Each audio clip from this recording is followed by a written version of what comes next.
ఈ నెల 27 దేశవ్యాప్తంగా వినాయక చవితి ప్రారంభం కానుంది. ఈ మేరకు నెల రోజుల నుంచే చిన్న పెద్ద తేడా లేకుండా అంతా ఏర్పాట్లు చేస్తున్నారు. అయితే తెలుగు రాష్ట్రాల్లో సైతం వినాయక చవితి పెద్ద ఎత్తున చేస్తారు. దీంతో అప్రమత్తమైన తెలంగాణ పోలీస్ శాఖ ఎటువంటి అవాంఛనీయ ఘటనలు చోటు చేసుకోకుండా ముందస్తు చర్యలు తీసుకుంటున్నారు.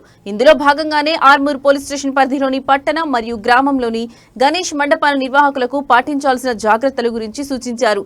అలాగే విగ్రహాలను ఏర్పాటు చేసే నిర్వాహకులు తప్పనిసరిగా ఆన్లైన్లో అనుమతి తీసుకోవాలని పోలీస్ శాఖ ఆదేశాలు జారీ చేసింది. ఇందుకోసం ప్రత్యేకంగా ఏర్పాటు చేసిన వెబ్సైట్ లింక్ ను కూడా పోలీసులు కేటాయించారు.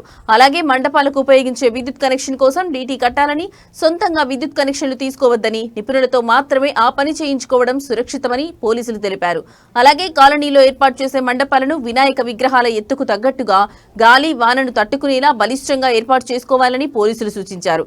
అలాగే భక్తుల రద్దీ అధికంగా ఉన్న మండపాల వద్ద ప్రత్యేకంగా పార్కింగ్ ఏర్పాటు చేసుకోవాలని, ఎవరైనా మండపాల వద్ద అనుమానాస్పద వ్యక్తులను గుర్తిస్తే తక్షణమే పోలీసులకు సమాచారం అందించాలని పోలీస్ శాఖ వినాయక మండపాల నిర్వాహకులకు ఆదేశించింది.